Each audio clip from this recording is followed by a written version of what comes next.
은혜와 사랑이 풍성하신 주 여호와 하나님, 오늘도 주 안에서 새로운 하루를 맞이하게 해주심을 감사합니다.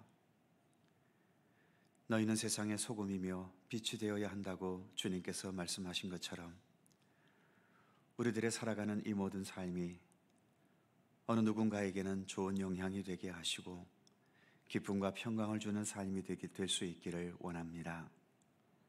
우리의 말하는 것 한마디, 또 우리가 행동하는 것, 우리의 표정 하나에 이르기까지 우리 안에 더욱더 예수 그리스도로 충만히 채워지게 하셔서 예수님께서 가시는 곳에 평화의 역사가 있고 치유가 있고 사랑이 있고 화합이 있었던 것처럼 우리들의 삶을 통해서도 그러한 주님의 아름다움을 온전히 나타낼 수 있도록 우리를 이끌어 주시고 또 우리의 믿음을 더욱더 성숙할 수 있도록 인도하여 주옵소서.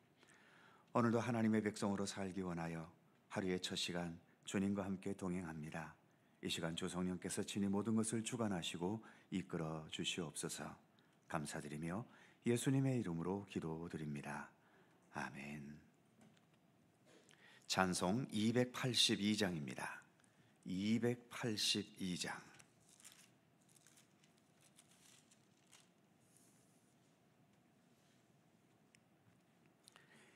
(282장) 함께 찬송합니다.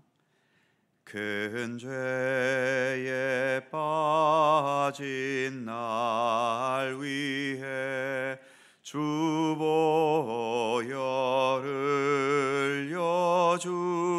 흘려주시고 또 나를 오라 하시니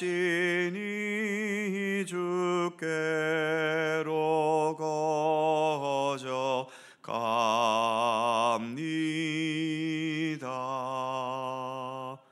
내 죄를 씻는 능력은 주 보혈밖에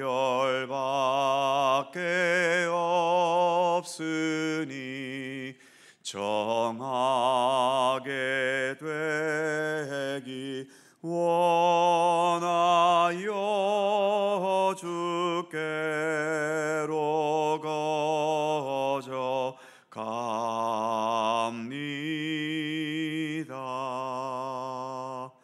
내 죄악 씻기 원하나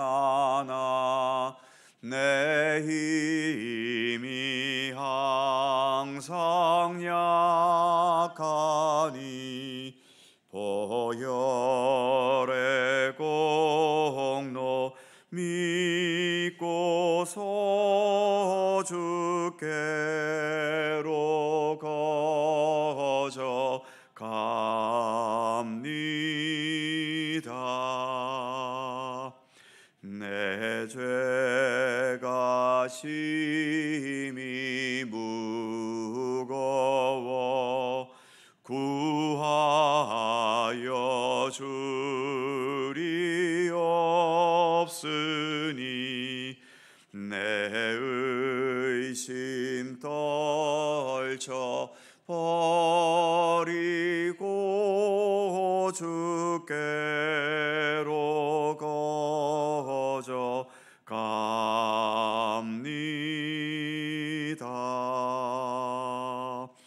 죄 용서하여 주시고 내 마음 위로하심을 나 항상 믿고 고마워 주께로 거저 갑니다.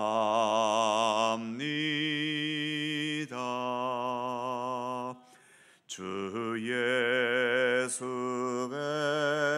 베푼 사랑이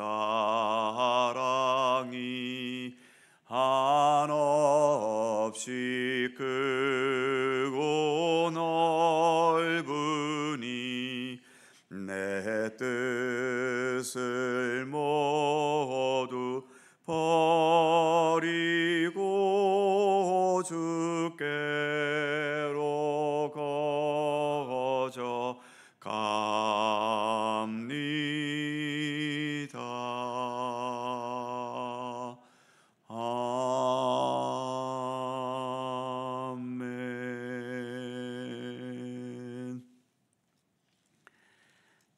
사사기 2장 11절입니다.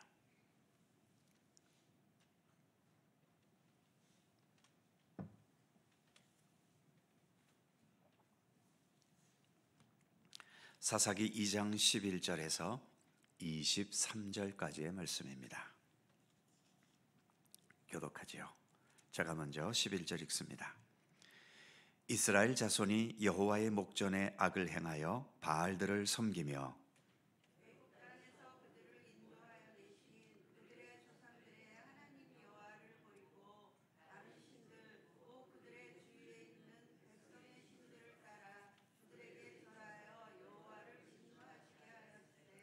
곧 그들이 여호와를 버리고 바알과 아스다롯을 섬겼으므로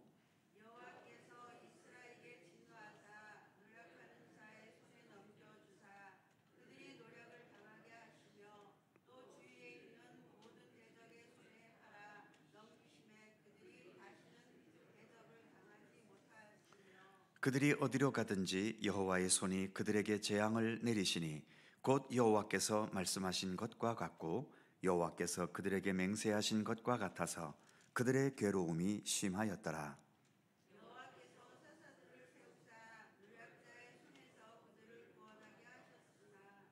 그들이 그 사사들에게도 순종하지 아니하고 오히려 다른 신들을 따라가 음행하며 그들에게 절하고 여호와의 명령을 순종하던 그들의 조상들이 행하던 길에서 속히 치우쳐 떠나서 그와 같이 행하지 아니하였더라.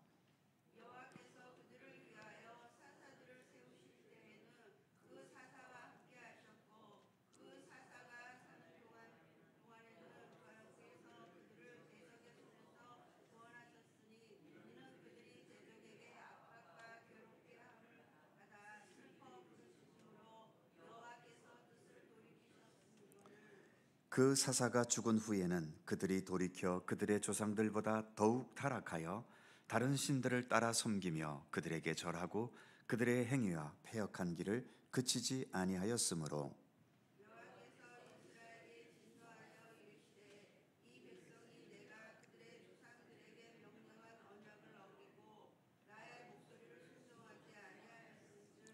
나도 여호수아가 죽을 때에 남겨둔 이방 민족들을 다시는 그들 앞에서 하나도 쫓아내지 아니하리니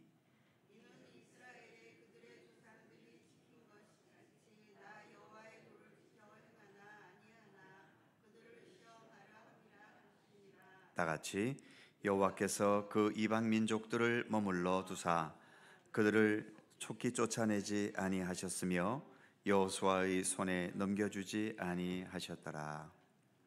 아멘. 오늘의 본문은 사사기 전체의 구조인 사사기의 기본 형태, 공식이라고 할 수 있는 내용입니다. 크게 네 가지의 공식을 말해주고 있죠. 첫 번째 공식은 이스라엘의 범죄입니다. 11절에서 13절까지의 내용이죠. 하나님을 떠나 바알과 아스다롯을 비롯한 여러 가나안에 있었던 우상들을 섬기는 겁니다. 우상을 섬긴다는 것, 그것은 단지 우상이라는 어떤 형상 앞에서 절하는 것만 의미하는 게 아니지요. 그 어떤 것이 되었든 하나님보다 더 중요시 여기거나 마치 그것이 하나님인 것처럼 여기는 것은 다 우상 숭배입니다. 예나 지금이나 우리에게 역시 가장 강력한 우상은 재물이지요. 돈입니다. 예수님께서 산상수훈에서 하나님과 재물을 겸하여 섬길 수 없다고 말씀하실 만큼 재물은 그 옛날 시대나 지금 이 시대에나 막강한 우상입니다. 지금 이 시대에도 많은 사람들이 예수를 믿는 목적이 예수님을 따르는 것보다는 예수님의 도우심으로 물질의 축복을 받게 되는 것에 있을 만큼 재물은 우리의 믿음마저도 왜곡되게 만들기도 하고 멀쩡했던 믿음도 돈 문제 때문에 신앙의 양심을 버리거나 자기중심적인 이기적인 태도로 돌변해 버리게 만들기도 합니다.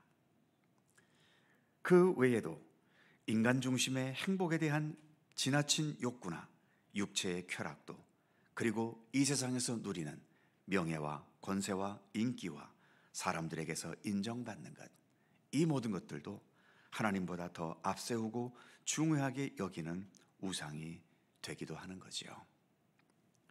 이스라엘 백성들은 결국 가나안 족속들을 다 몰아내지 못함으로써 가나안에 남아있던 이런 우상 숭배의 문화 앞에 결국은 굴복하고 넘어지면서 우상 숭배에 빠져 들어버렸던 겁니다.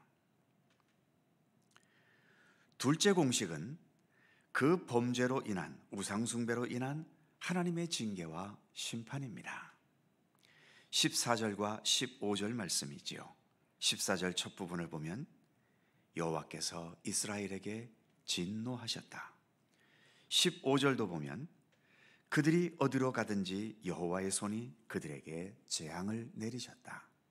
이렇게 하나님의 말씀과 뜻과 하나님 정하신 이치에서 벗어나는 것은 반드시 그 대가를 치르게 되어 있습니다. 죄의 삭은 사망이라는 말씀도 있지 않습니까? 자기 욕망과 자기 뜻대로 살아가는 쾌감을 잠시 누리다가 영원한 하나님의 심판의 채찍을 맞게 되는 거죠. 그래서 이스라엘 백성들은 수시로 그들 가운데 남아있던 가나안 족속들에게 침공을 당하고 위협을 당하고 또 수많은 전쟁을 겪고 그로 인해 결국은 수백 년의 역사를 지속하다가 다 망해버리는 길로 가고 말았던 겁니다. 세 번째 공식은 이 괴로움 속에서 백성들이 울부짖으며 하나님께 회개하고 하나님의 도움의 손길을 간청하는 겁니다. 15절 후반부에 보면 그들의 괴로움이 심하였더라. 그리고 18절 후반부에도 보면 이는 그들이 대적에게 압박과 괴롭게 함을 받아 슬피 부르짖음으로. 그런데 이렇게 괴로움 속에서 슬피 부르짖으며 하나님께 회개할 수 있다는 것만도 다행입니다. 모든 사람이 그런 고통과 아픔 속에서 하나님께 돌아와 회개하게 되는 건 아니기 때문이지요. 예수님께서 십자가에 못 박혀 죽어가실 때 양쪽에 강도 둘도 함께 매달렸지 않습니까? 한쪽 강도는 그나마 죽기 전에 회개하면서 예수님과 함께 낙원에 이르는 은총을 받게 되었는데, 다른 쪽의 강도는 안타깝게도 그렇게 고통스럽게 죽어가면서도 그의 입에서는 불평과 저주와 원망만을 쏟아내고 자신이 강도로서 살아왔던 삶에 대해 조금도 회개할 줄 모릅니다. 그러기에 시련과 고통 속에서 회개하고 돌이킬 줄 아는 것도 사실은 큰 은혜인 거지요. 이스라엘 백성들이 그렇게 수많은 죄악과 범죄를 범하면서도 그 역사가 지금까지 지속되는 것에는 그들은 그래도 돌이킬 줄 알았다는 것입니다. 구약의 가장 위대한 왕인 다윗의 경우도 보시죠. 다윗이 훌륭한 임금인 것도 사실입니다만, 그러나 다윗도 인간적으로는 도저히 용서될 수 없는 심각하고 또 심한 죄악과 범죄와 타락이 다윗에게도 있었습니다. 그럼에도 다윗이 위대한 임금이 될 수 있었던 것은 그는 선지자들에게서 자신의 죄악을 지적받았을 때 그 자리에서 그는 무릎 꿇고 엎드리며 눈물로 회개할 수 있었다는 거죠. 그러기에 우리가 고통과 아픔 속에서 주님 앞에 나와 엎드릴 수 있고 눈물로 회개할 수 있다는 것도 사실은 주님께서 주시는 정말 큰 은혜인 것입니다. 그 다음 마지막 네 번째 공식은 하나님께서 구원의 손길을 펼쳐주시는 겁니다. 16절 말씀을 보면 여호와께서 사사들을 세우사 노략자의 손에서 그들을 구원하게 하셨으니, 그리고 18절에도 보면 여호와께서 그들을 위하여 사사들을 세우실 때에는 그 사사와 함께 하셨고 그 사사가 사는 날 동안에는 여호와께서 그들을 대적의 손에서 구원하셨으니, 이렇게 위기 속에서 백성들을 구할 사사라는 지도자를 하나님께서 세우셔서 구원의 은총을 베풀어 주셨던 거죠. 그래서 잠시 동안이지만 태평성대를 살게 하시기도 했는데 17절 첫 부분에 보면 이런 말씀도 있습니다. 그들이 그 사사들에게도 순종하지 아니하고, 이렇게 하나님께서 사사까지 세워주셨음에도 불구하고 이 사사들을 무시하거나 인정하지 않고 여전히 자기 중심의 우상숭배의 길에서 벗어나지 않을 때도 있었다는 것입니다. 그리고 19절 말씀에 의하면 그 사사가 죽은 후에는 그들이 돌이켜 그들의 조상들보다 더욱 타락하여 다른 신들을 따라 섬기며 그들에게 절하고 그들의 행위와 패역한 길을 그치지 아니하였으므로, 이렇게 사사들이 그나마 있었을 때에는 잠시 믿음을 회복하는 것 같았다가도 사사들이 죽으면 또다시 타락과 죄악의 삶으로 돌아갔는데 이전보다 더 타락하고 더 죄악되었다고 말하고 있지요. 이렇게 사사기 전체는 이 네 가지 공식을 몇 차례 반복하면서 그 내용이 전개됩니다. 말씀드린 것처럼 첫째 공식은 이스라엘의 범죄와 타락, 둘째 공식은 하나님의 징계와 심판, 셋째 공식은 고통 속에서의 신음과 회개와 하나님께 대한 도우심의 간청, 그리고 넷째는 이들의 구원을 위해 사사를 보내시고 또 세우시고 보내시는 하나님의 손길, 그리고 이어지는 태평성대. 문제는 이런 공식이 그냥 그 자리에서 반복되는 것은 아무 의미가 없다는 것입니다. 이런 반복의 과정에서 좀 더 성숙해지고 좀 더 하나님의 뜻을 바르게 깨닫고, 그래서 더 온전한 하나님의 백성으로 우리가 자라갈 수 있어야 하는 거죠. 이스라엘 백성들은 이 사사기에 나타나는 네 가지의 공식을 반복하면서 이들은 오히려 더 타락에 빠졌습니다. 그러기에 이미 사사기 때부터 이스라엘의 역사는 지속될 수 없다라고 하는 그 어두운 그림자가 드리워져 있는 것을 보여주고 있죠. 우리 역시 아직은 이 거칠고 죄악된 세상 한복판 속에서 세상 모든 것과 함께 살아가야 합니다. 그러다 보니 사사기에서 있는 이런 공식과 비슷한 삶이 우리에게도 무수하게 반복되기도 하지요. 그러나 그냥 무의미하게 세월만 흘러가는 반복이 아니라 그 반복만큼 우리는 하나님께 더 가까이 나아가고 하나님의 뜻과 말씀에 더 가까이 다가가는 우리가 되기를 힘써야 하는 것입니다.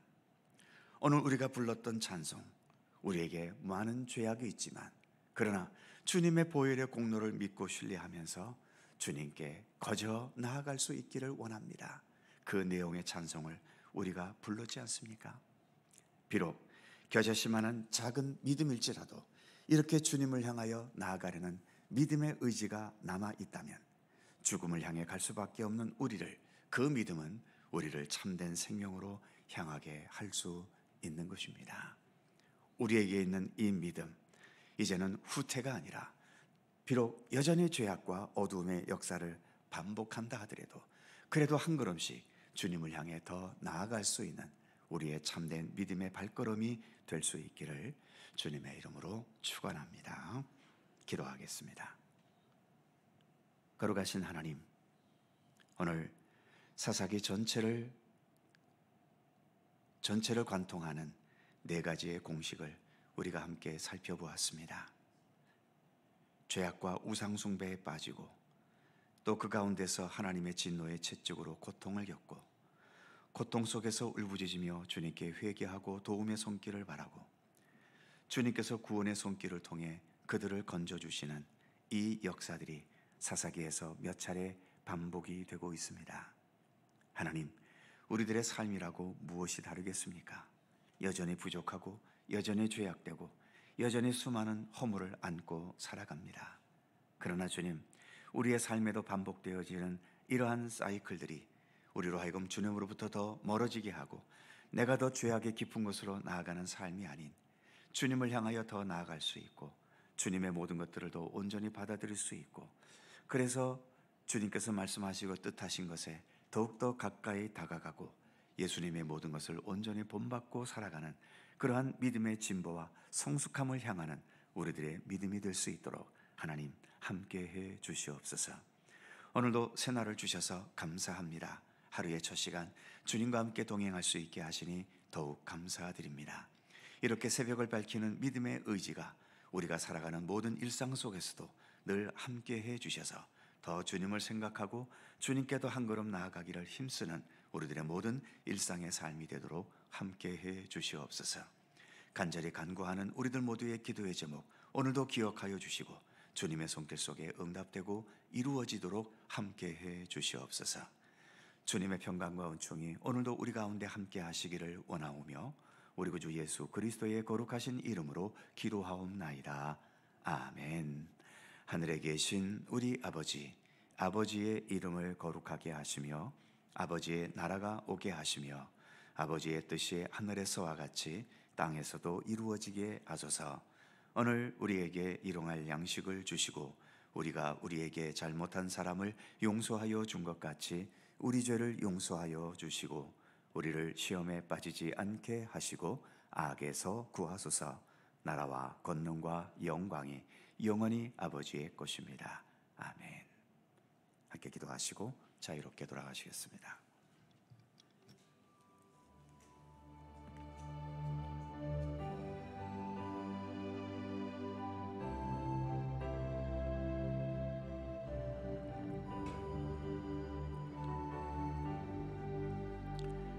거룩하신 아버지 하나님, 은총과 사랑에 감사드립니다. 오늘도 주께서 허락하신 이 새날